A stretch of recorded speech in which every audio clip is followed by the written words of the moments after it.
Hi friends, welcome to Tamils vlog. நம்ம சேனலை subscribe பண்ணாதவங்க சப்ஸ்கிரைப் பண்ணிவிட்டு வீடியோ பாருங்கள். சப்ஸ்கிரைப் பண்ண ஃப்ரெண்ட்ஸ்க்கு எல்லாத்துக்கும் தேங்க்ஸுங்க. வாங்க வீடியோக்குள்ளே போகலாம். நம்ம தினம் ஒரு திருக்குறள்னு சொல்லியிருக்கிறோமுங்க. நம்ம ஒவ்வொரு வீடியோ போடும்போதும் ஒரு திருக்குறள் எனக்கு பிடிச்ச திருக்குறள் அப்படின்னு சொல்லியிருக்கிறேனுங்க. இன்றைக்கி நம்ம பார்க்க போகிற திருக்குறள் வாய்மை அப்படிங்கிற அதிகாரத்திலிருந்து நம்ம பார்க்க போகிறோமுங்க. அது என்ன திருக்குறள் அப்படின்னு பார்த்தீங்கன்னா, புறந்தூய்மை நீரான் அமையும், அகந்தூய்மை வாய்மையால் காணப்படும். இது உங்களுக்கு எளிமையாக பொருள் புரிகிற மாதிரி தான் இருக்கும். அதாவது புறந்தூய்மை அப்படின்னா வெளித்தோற்றத்தில் இருக்கக்கூடிய அழுக்கு அப்படின்னு அர்த்தமுங்க. அது எதனால் சுத்தம் பண்ணலாம் அப்படின்னா, நீரால் சுத்தம் பண்ணலாம். அவங்க உடம்புல இருக்கக்கூடிய வெளித்தோற்றத்தில் இருக்கக்கூடிய அழுக்கை தண்ணியால், அதாவது நீரால் நம்ம சுத்தம் பண்ணலாம். நம்ம குளித்தா சுத்தமாயிரும் அப்படின்னு சொல்கிறாங்க. ஆனால் அதுவே அகம் அப்படின்னா உள்ளம், உள்மனம் அப்படின்னு சொல்லி அர்த்தமுங்க. ஸோ அகம் தூய்மை அப்படிங்கிறது எதில் தெரியும் அப்படின்னா, வாய்மையால் காணப்படும் அப்படிங்கிறாங்க. வாய்மை அப்படின்னா உண்மை அப்படின்னு பொருளுங்க.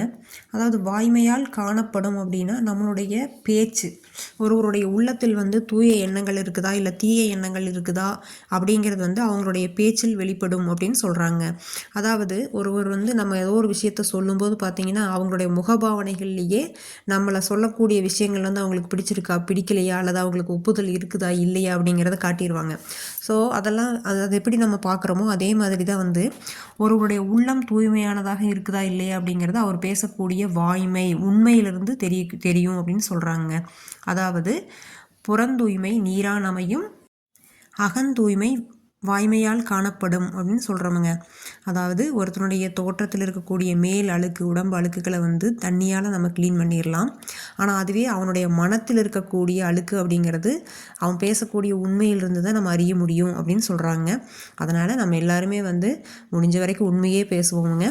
அதுதான் நம்மளுடைய செயலுக்கு வெற்றியை தருமுங்க. அது என்ன குறளுங்க?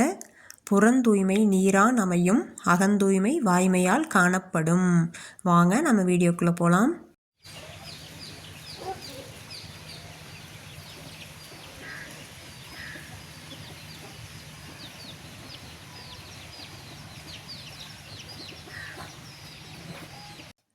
இது நம்ம வெத்தலை செடிங்க. பாருங்கள் எப்படி தலைஞ்சிருக்குன்னு. இதில் இது ஒரு பூ மாதிரி இருக்குது பாருங்கள். இது பூவா இல்லை காயான்னு தெரியலைங்க. வெத்தலை செடியில் இந்த மாதிரி இருக்குது. உங்களுக்கு யாருக்காவது தெரிஞ்சதுன்னா கமெண்ட்ஸில் சொல்லுங்கள். இது வெத்தலையினுடைய பூ அப்படின்னு நாங்கள் நினைக்கிறோமுங்க. நாங்கள் இது வரைக்கும் பார்த்ததில்ல. இது வெத்தலையினுடைய பூவுங்களா இல்லை காய் இப்படி தான் வருமா அப்படிங்கிறத நீங்கள் உங்கள் வீட்டில் வளர்க்குற வெத்தலை செடியிலேருந்து உங்களுக்கு இருக்கக்கூடிய அனுபவங்கள்லேருந்து தகவல் தெரிஞ்சிச்சுன்னா சொல்லுங்கள். இதில் பார்த்திங்கன்னா, இதுக்கு பக்கத்துலேயே ஃபஸ்ட்டு மணி பிளான்ட் வச்சுருந்தோமுங்க. அது நல்லா சூப்பராக வந்திருந்ததுங்க. மணி பிளான்ட்டு ஒரு 2 வருஷமெல்லாம் வர்றவங்கெல்லாம் உடச்சிட்டு போனாங்க விற்கிறேன்னு சொல்லிட்டு. அந்தளவுக்கு நிறைய படர்ந்துருந்துச்சுங்க அழகாக. ஆனால் இப்போ பார்த்திங்கன்னா மணி பிளான்ட் அப்படியே காஞ்சிருச்சுங்க. அதுக்கப்புறம் திரும்ப அதை வர வைக்கவே முடியலைங்க என்னால்.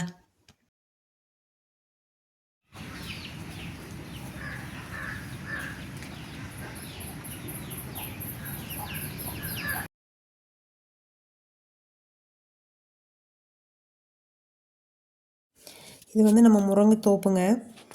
இந்த தடவை இது செடி முருங்கை தானுங்க. நாங்கள் கிளையெல்லாம் ஒடிச்சு விடாமல் அப்படியே விட்டுட்டோமுங்க. திரும்ப வரட்டும் பார்க்கலாம் அப்படின்ட்டு. இப்போ தான் ஒன்று ஒன்று பூ வந்திருக்குதுங்க. நல்லா படர்ந்து தலைஞ்சிருக்குதுங்க. பார்ப்போம் எப்படி நம்மளுக்கு கை கொடுக்கும் அப்படின்னு பார்ப்போமுங்க. இப்போ தான் கொஞ்சம் பூ எடுக்க ஆரம்பிச்சிருக்குதுங்க.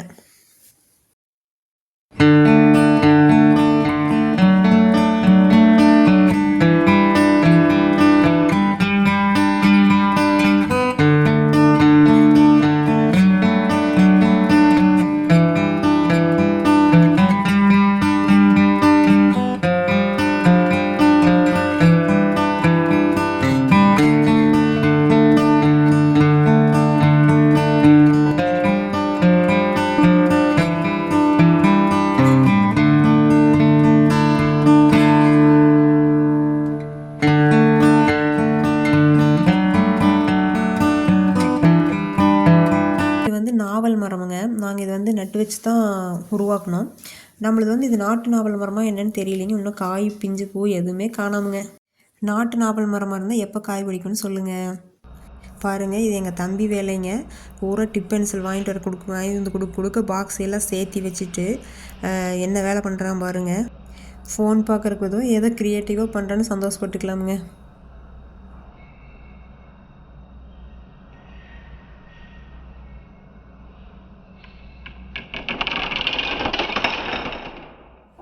அந்த அன்னைக்கு ஈவினிங் வந்து என்ன சாப்பாடு செய்யலாம் அப்படின்னு யோசிச்சுட்டுங்க. சரி அரிசி பருப்பு சாதம் செஞ்சிடலாம் அப்படின்ட்டு தான் தயாராகிட்டுனுங்க. பாருங்கள், இதுக்கு வந்து என்ன குக்கர் அடுப்பில் வச்சுட்டுங்க. கொஞ்சமாக நெய் விட்டுக்கணுமுங்க. அது எதுக்காக அப்படின்னா குக்கரில் அடி பிடிக்காமல் இருக்கணும் அப்படிங்கிறக்காக கொஞ்சமாக ஒரு குட்டி ஸ்பூனில் ஒரு ஸ்பூன் நெய் விட்டுட்டு சுற்றி அதை வந்து இது பண்ணி விட்டோம்னா சாப்பாடு அடி பிடிக்காதுங்க. தண்ணி நம்ம அளவாக வச்சுக்கலாம். சாப்பாடு வந்து பற்றி போகாமல் இருக்குமுங்க. பாருங்கள், இப்போ இது என்ன பண்ணுற பாருங்கள். இப்படி தானுங்க ஒரு ரவுண்டு சுற்றி வந்தால் நெய் உருகிருமுங்க. சாப்பாடும் அடி பிடிக்காதுங்க. அடுத்து இது கூட இன்றைக்கி நான் தேங்காய் எண்ணெயில் தான் வந்து பருப்பு சாதம் செய்கிறேனுங்க. தேங்காய் எண்ணெயெல்லாம் பாருங்கள், எங்கள் ஊரில் அடிக்கிற பனிக்கு அப்படியே உருகிடுச்சுங்க. கெட்டி ஆயிடுச்சு. அதை உருக்கிறதுக்குள்ளே கெட்டி ஆயிடுச்சுங்க. சாரி, தப்பாக சொல்லிட்டேன். கெட்டி ஆயிடுச்சு. அதை உருக்கிறதுக்குள்ளே படுபாடு ஆகிடுதுங்க. அடுத்து நம்ம கொஞ்சம் கடுகு போட்டுக்கலாம் உள்ள. இது கூட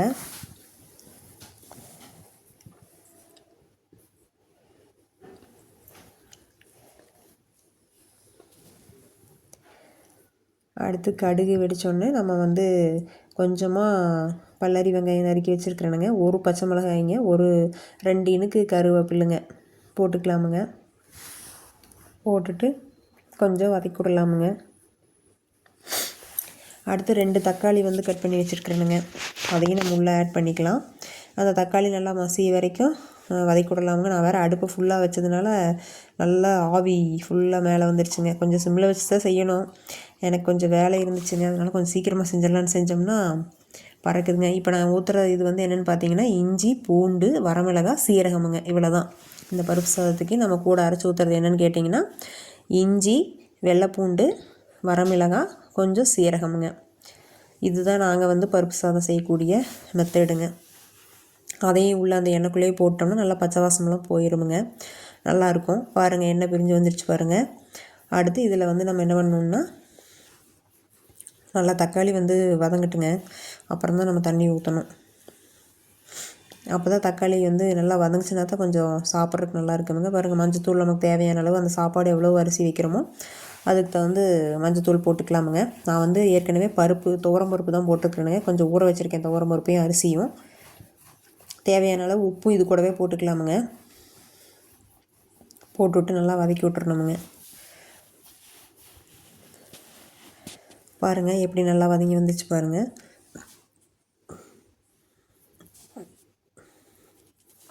இது கூட நம்ம வந்து எவ்வளோ அரிசி ஊற வச்சுருக்கோமோ அதுக்கு தகுந்த மாதிரி அவங்கவுங்க வீட்டில் சாப்பாட்டுக்கு எப்படி தண்ணி அளந்து வச்சுக்குவீங்களோ அது மாதிரி வச்சுக்கோங்க. நான் 2 டம்ளர் அரிசி ஊற வச்சுருக்கேனுங்க. அதனால் அதுக்கு தகுந்த மாதிரி நான் தண்ணி ஆட் பண்ணிட்டேன். கூட வந்து பெருங்காயத்தூள் போட்டிருக்கேனுங்க. ஏன்னா நம்ம அரிசி பருப்பு கூட சேர்க்குறோம் இல்லைங்களா, அதனால் கொஞ்சம் பெருங்காயத்தூள் ஆட் பண்ணிவிட்டா நல்லாயிருக்குன்னு சொல்லிட்டு பண்ணணுங்க. அடுத்து துவரம் பருப்பு ஊற வச்சுருந்தேன் இல்லைங்களா, அதை கழிஞ்சிட்டு வந்து துவரம் பருப்பி உள்ளே போட்டேன் பாருங்க. தண்ணி ஊற்றி கொதிச்சிருச்சு தண்ணி. அது கூட துவரம் பருப்பை உள்ளே மிக்ஸ் பண்ணிட்டேனுங்க. இதுக்கு வந்து நம்ம அரிசி பருப்பு ரெண்டையும் ஒன்றா ஊற வச்சும் கழுவிட்டு போட்டுக்கலாமுங்க. தனித்தனியாக ஊற வச்சும் கழுவிட்டு போட்டுக்கலாமுங்க, நம்மளோட சௌகரியம்தான். அடுத்து அரிசி ஊற வச்சிருந்தது கழுவிட்டு உள்ளே வந்து ஆட் பண்ணிட்டேனுங்க. வந்து அடிக்கடி நமக்கு இந்த மாதிரி என்னடா சமையல் செய்யலாம் அப்படின்னா கை கொடுக்கறது இந்த அரிசி பருப்பு சாதம் தானுங்க. ஈவினிங் சாப்பாடு வந்து சூடாக செஞ்சு சாப்பிட்டுக்கலாம் அப்படின்னா டக்குன்னு மாவு இல்லை, சப்பாத்தி மாவு இல்லை அல்லது தோசை மாவு இல்லை அப்படின்னா டக்குன்னு கை கொடுக்கறது நம்ம ஊரில் அரிசி பருப்பு சாதம் தானுங்க.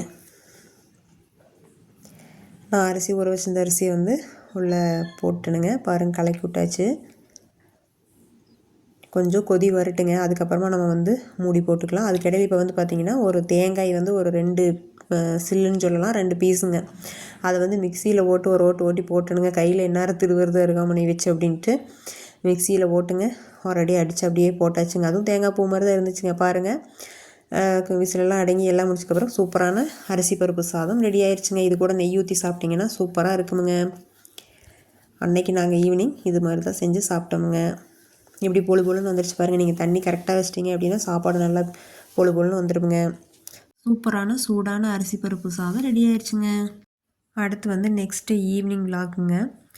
பசங்க வந்து போண்டா கேட்டாங்க. சரி, கீரை போண்டா சுட்டு கொடுக்கலாம் அப்படின்ட்டுங்க. இது மாவு வந்து எல்லாம் நான் முன்னாடியே போட்டுட்டேன் வீடியோ எடுக்காமல். அதாவது என்னென்ன மாவு போட்டிருக்கேன் அப்படின்னா கடல மாவு 1/4 கிலோங்க, பஜ்ஜி மாவு 1/4 கிலோ, கோதுமை மாவு 1/4 கிலோங்க போட்டுட்டு கூட வந்து வெங்காயம், கருவேப்பிலை தழை, அடுத்தது வந்து வரமிளகாய்ங்க இதெல்லாம் கையில் பிச்சு போட்டுனுங்க. வெங்காயத்தை கட் பண்ணி பொடியை நறுக்கி போட்டுனுங்க.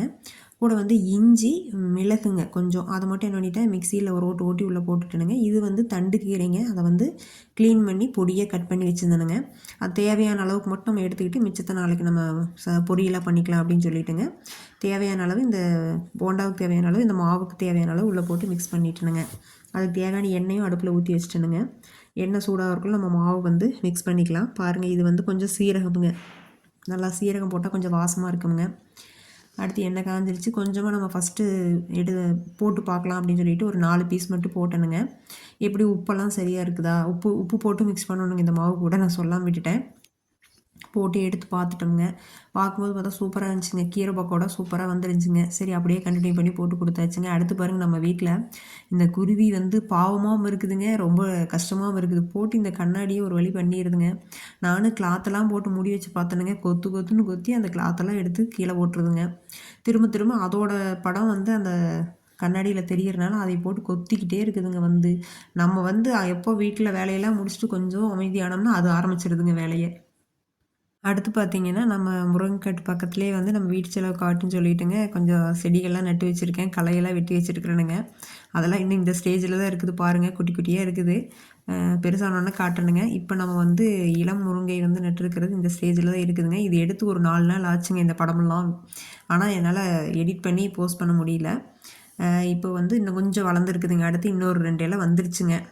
இந்த ஸ்டேஜில் தான் இருக்குதுங்க இப்போதைக்கு நம்ம முருங்கைக்கன்று. கொஞ்சம் வெண்ணெய் வேணும் அப்படின்னு சொல்லிட்டுங்க கொஞ்சம் ஆடை எடுத்து வச்சுருந்தேனுங்க. அதுலேருந்து கொஞ்சம் எடுத்திருக்கேன். நெய் வேணுமுங்க. நெய் உருக்கலை இன்றைக்கி. வெண்ணெய் மட்டும் எடுத்து வச்சிடலாம்னு சொல்லிட்டுங்க ரெடி பண்ணி எடுத்து வச்சுருக்கேன். நெய் உருக்கும்போது அதை வந்து நான் உங்களுக்கு வீடியோவை எடுத்து போஸ்ட் பண்ணுறேனுங்க. இவ்வளோ தான் வந்துச்சுங்க. சரி எடுத்து கொஞ்சம் வச்சோம்னா பசங்களுக்கு நெய் காய்க்குன்னு சொல்லிட்டு எடுத்து வச்சுருக்குறேனுங்க. இது வரைக்கும் நம்ம சேனலை சப்ஸ்கிரைப் பண்ணாதவங்க சப்ஸ்கிரைப் பண்ணிவிட்டு வீடியோ பாருங்கள். இந்த விலாக் எப்படி இருந்துச்சு அப்படிங்கிறத கமெண்ட்ஸ் பண்ணுங்கள். நம்ம சேனலை சப்ஸ்கிரைப் பண்ணுங்கள், லைக் பண்ணுங்கள், கமெண்ட்ஸ் பண்ணுங்கள். தேங்க்ஸ் ஃபார் வாட்சிங். டாட்டா, பை பை, see you.